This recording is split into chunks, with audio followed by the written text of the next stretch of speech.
Next up, Zemaiah Vaughn, cornerback, coming out of Utah, man. Played in the Pac-12.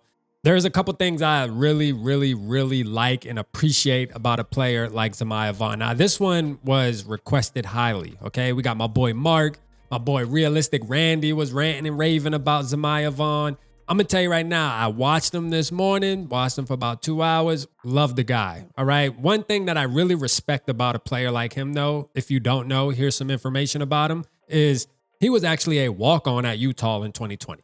Not only was he a walk-on, but he worked his way up to the starting role and was an all Pac-12 honorable mention player, okay? That shows me right there, like, listen, him being a UDFA, being a UDFA is pretty much like being a walk-on in some kind of sense when you're talking about the NFL, because the percentage of these guys making a roster is really slim.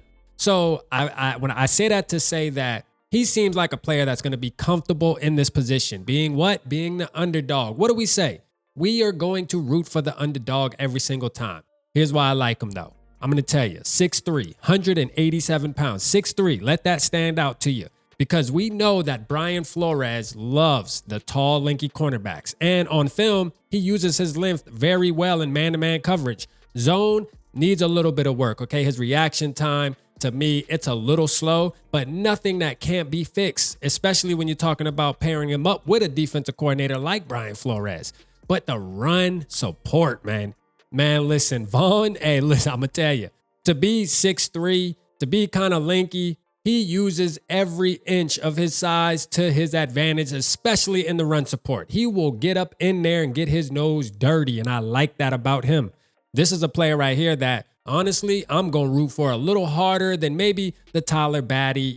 I want to apologize to Tyler Batty to the video. I felt kind of bad releasing it. I got to keep it real on here, though. And Tyler Batty just doesn't do it for me. Doesn't move the needle. Not that I don't want him to make the team. I would love for all of these guys to make the team, to say the least. But I will say Zemaiah Vaughn seems like somebody who actually has a chance too. He can be one of those players. I mean, at the end of the day, 90%, 95% of these players aren't going to make the roster, but there is going to be 1 or 2 or maybe 3 at the most that are going to be considered.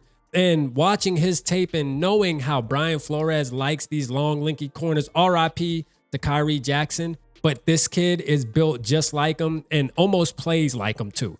I'm going to be honest with you, man. That's going to be my comment. The spirit may live through Zemaiah Vaughn coming out of Utah. You know what I mean? And I'm going to tell you, I like what I see, not only in run support, but him rushing the quarterback. Like, he's one of those guys who gets off the line super fast as a DB and gets to the quarterback quickly. And with his size, he stretches out. I mean, he does that a couple times, man. He had a pick 6 last season as well. So he didn't have like a crazy season where the stats are going to jump off the board for you. But at the end of the day, if you go watch him and the way he just processes the game, man-to-man coverage is excellent. That's what you look for too when you're talking about our defense. We need corners that can play man-to-man at a high level, and I think he fits that bill. So this probably is going to be a player that's going to be highly considered to make this 53-man roster.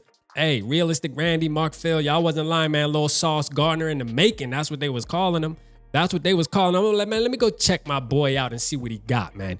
Zemaiah Vaughn, man, I hope you are a Minnesota Viking. Well, you technically are a Minnesota Viking right now, but let's hope and pray that you make the 53-man roster, because I'm rooting for you, man. Now, I will say this. I do have Tommy Hill still above him as far as DB position goes. When you're talking about the UDFAs, it'll go Tommy Hill and then Vaughn. But to be fair, those are the only 2 that I actually have watched so far on that list. And I don't know how many. I think we got like maybe 1 or 2 more on there that I'll have to go through.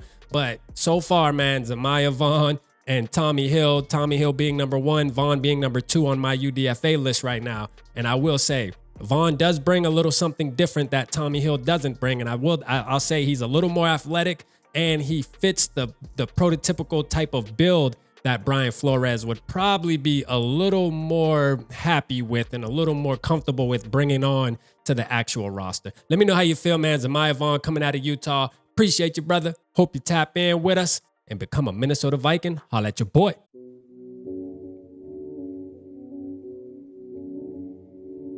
Yeah, smooth summer, who running? I hear them talking, but they ain't gonna do nothing. Celebration, I might have a toast with you. I'm feeling good, I'm feeling great, I'm terrific. We ain't taking no losses, we winning. Undefeated, check the percentage.